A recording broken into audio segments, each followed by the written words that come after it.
En Canadá, el frío puede llegar a 40 grados bajo cero. A deep freeze is affecting many parts of Canada. Menos 55. And we actually did reach minus 50. We are tracking severe weather in much of Canada. Es por esto que varias ciudades han ideado sistemas que ayudan a no exponerse al frío extremo. Así que hoy entraremos al sistema de puentes más extenso del planeta. Pero primero, imagina que tu esposa está embarazada de trillizos y está a punto de dar a luz. Entonces, tú como recién llegado y desempleado, necesitas $15 para llevarla al hospital. Vas a la bodega donde están los tachos de reciclaje y no consigues una, ni dos, pero 3 fundas completas de botellas de reciclaje. Pero para ponerte en contexto, a 800 metros de aquí tenemos un depósito de reciclaje. Si caminamos en línea recta, podríamos llegar en 12 minutos, pero correríamos el riesgo de sufrir una congelación. Así que el plan es el siguiente.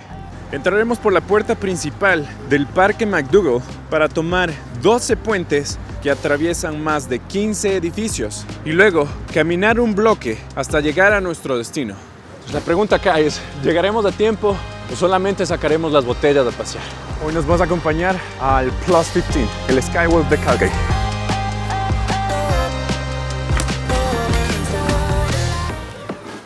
Todo comienza en los años 70 con Harold Hannan, arquitecto. La idea oficial era construir puentes para proteger a las personas del frío, generar comercios y también para que los oficinistas tengan acceso rápido de uno a otro edificio.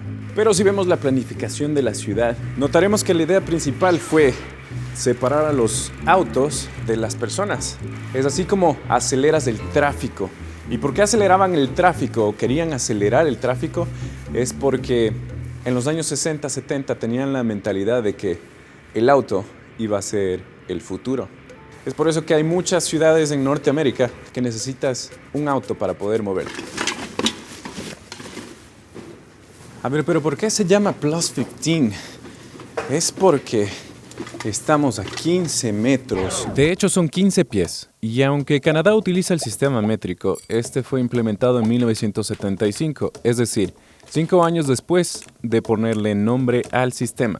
Y es curioso también porque las señaléticas están en metros y no todas son de la misma altura, pero el sistema se sigue llamando más 15, porque estamos a 15 pies de altura.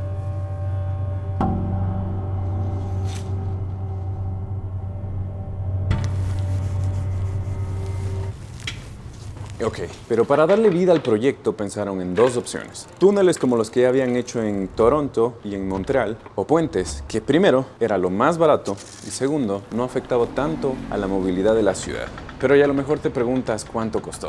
Alrededor de $50,000 cada uno. Para la inflación, $400,000.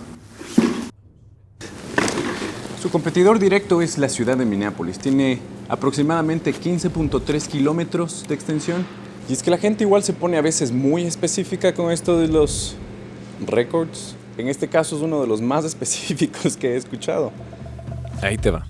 Calgary tiene el sistema de puentes peatonales elevados y climatizados más grande del mundo. Pero aquí hay un truco. Porque si nos vamos a la categoría general de sistemas peatonales más grandes del mundo, Reso, en Montreal, es el ganador. Ya que cuenta con 33 kilómetros de extensión. Es literalmente una ciudad subterránea. Pero comparemos manzanas con manzanas. Hablemos de Hong Kong. Y es que ese sí tiene 22 kilómetros de extensión y es puentes elevadizos. Es decir, no tocan la calle, pero no es climatizado. Entonces, Hong Kong no tiene récord, ¿verdad? Sí lo tiene. Es el sistema de puentes peatonales elevados más grande del mundo. Es aquí donde vemos cómo el marketing y seguir sumando adjetivos a un récord puede hacer que tengas uno. Yo, por ejemplo, soy la persona más alta, inteligente y guapa del mundo. Dentro de mi casa. Baby,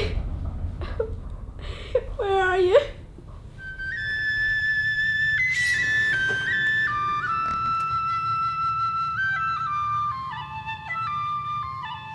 ¿Quién le dio a Calgary el título de puentes elevados más extenso del mundo? Nadie. Nunca se ha registrado. ¿Y entonces por qué le llaman así? Es porque si lo comparas con otras ciudades que tengan el mismo sistema, es la más grande. Pero volviendo al Plus 15, los puentes son público-privados, es decir que el puente se considera una extensión de la acera, pero es privado porque los edificios lo mantienen y los construyeron. Aquí es cuando vas a ver qué edificio tiene más presupuesto que otro porque son muy diferentes. Pongamos ejemplos. El puente que conecta el segundo edificio más grande de la ciudad se estima que costó de 8 a 10 millones de dólares. Ahora, si lo comparamos con otro puente que no queda muy lejos, podrás notar las diferencias. Su costo aproximado fue de 300 a 500 mil dólares en su época. Si es que los puentes son públicos, puedo pasar cuando yo quiera, ¿verdad? No. Bueno, hay un horario general, pero fines de semana dependes bastante de que 2 edificios estén abiertos para poder pasar por el puente y es muy complicado.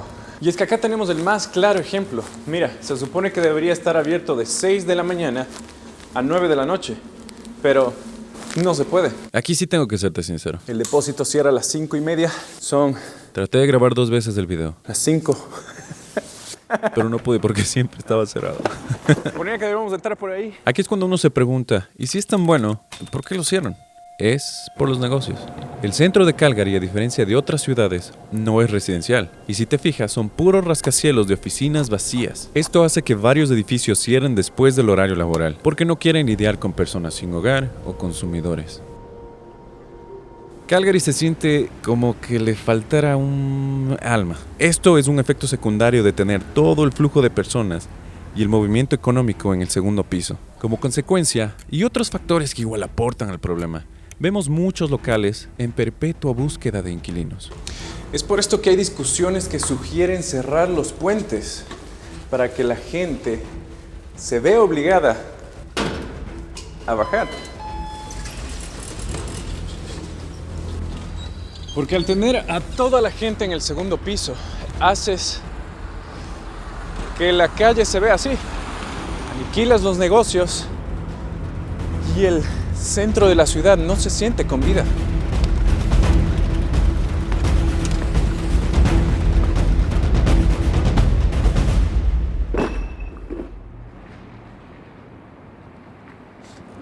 Pero dime tú, ¿qué harías? ¿Cerrarías los puentes para que las calles revivan?